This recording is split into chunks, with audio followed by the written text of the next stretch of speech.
Have you ever felt like your circumstances were just screaming at you to give up, but some little voice inside told you to keep going? Well, we're about to break down a short but really powerful piece of Hindi poetry that just nails this internal struggle. It's a masterclass in resilience that's gone viral, and today we're going to figure out exactly why. So, this is it. These are the lines that have captured so much attention online. Now, at first glance, you might just see a few lines of beautiful Hindi. But if you look closer, there's a powerful roadmap here for getting through tough times. It's really all about that battle inside each of us when we face a challenge, and we're about to unpack every single word. All right, so our journey into this poem starts somewhere kinda unexpected. It doesn't kick off with some big hero or a declaration of strength. Nope, it begins with a metaphor for emptiness. What can we possibly learn from an empty vessel? Let's dive in and find out. The poem opens with this really bold promise of transformation, that something empty is going to be filled, and that immediately gives you a sense of hope, right? It suggests that even when you're starting from nothing, something great can happen. But what exactly are these empty vessels it's talking about? And here is where the poem just flips the whole idea of emptiness on its head. See, it's not about what you lack. It's not a deficiency. Instead, being an empty vessel is presented as a state of pure potential. Think of it like a blank canvas. It's the space you have to grow, to learn, and to achieve. It's the absolute necessary starting point for any great journey. So, we start with this amazing idea of pure potential. But as we all know, potential by itself isn't enough.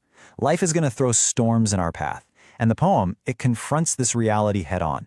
It introduces these two ideas, weather and circumstances. You know, this line is so important because it's just so real. The poem isn't promising you this smooth, sunny ride. It actually guarantees there will be storms. And by saying that right up front, it makes it clear that adversity isn't a sign you're on the wrong path. It's just an inevitable part of any journey that's actually worth taking. Okay, so here's where we see two key ideas connect. The bad weather is really a metaphor for the challenging circumstances, or halat, that the poem mentions later. We're talking about the external pressures, right? The setbacks, the tough situations, even the voices of doubt you hear from other people. They're just two sides of the very same storm. And now we get to the absolute heart of the poem. The real conflict here isn't about fighting the storm outside. It's about the battle between two competing voices that are inside your own head. So just take a second and think about that. When you're facing your own storm, what does that internal conversation sound like? The poem suggests that, at the end of the day, it all comes down to a choice between two very, very different voices. On one side, you have the voice of your circumstances. It's the logical one, maybe even the realistic one, that looks at the storm and says, just turn back. It's too hard. You're going to fail. But then there's another voice. The voice of Hasla, or courage, and it looks at the exact same storm and says something completely different. You will do it. You will show them. So, which voice wins this internal battle? Well, the poem's answer is crystal clear, Hasla. But you got to understand, this word means so much more than just courage. Let's dig into the real power behind this idea. The word Hasla in Hindi is just incredibly rich. It's not just about being fearless. It's this powerful mix of your inner spirit, your morale, and this deep-seated belief in yourself that just doesn't quit, even when your circumstances are screaming at you to give up. It's the force that ultimately decides what's going to fill your empty vessel. Choosing to listen to your Hasla, well, it fundamentally changes the game. It's the force that fights back against that negative story. It's what lets you see a path forward when your circumstances are just showing you a wall. It doesn't make the storm disappear, but it gives you the strength to fly right through it.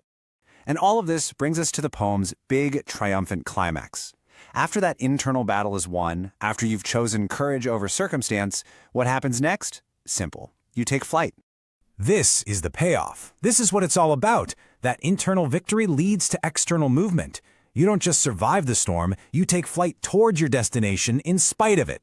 This isn't about waiting for the weather to get better, it's about deciding to fly anyway.